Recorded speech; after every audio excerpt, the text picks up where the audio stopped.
ameen, and amen, sarkin waka.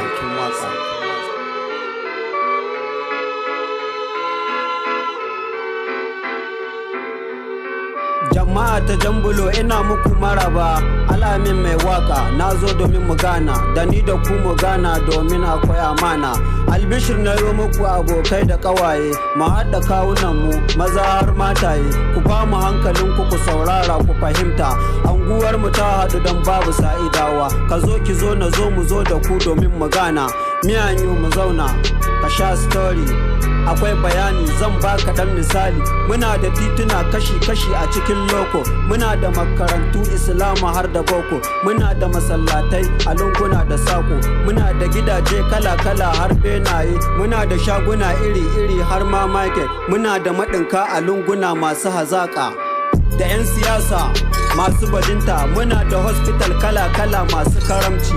Janbulo kin hadu komai normal, muna muku son barka, Allah muku albarka, Allah ka sa mu dace, Allah ya ba mu sa'a, Allah ya ƙara ba mu zaman lafiya a country.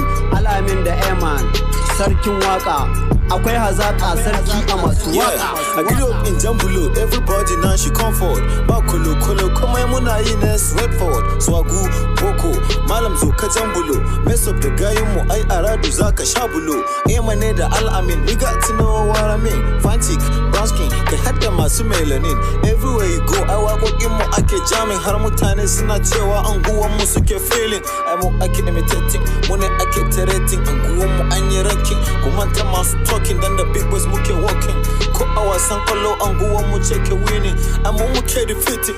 Janbulo, Janbulo, Janbulo, now who the best? Janbulo, Janbulo, Janbulo, now who the best? Janbulo, Janbulo, Janbulo, Janbulo, now who be the best? Yeah, listen, Emane da Al-Amin, you got to get it.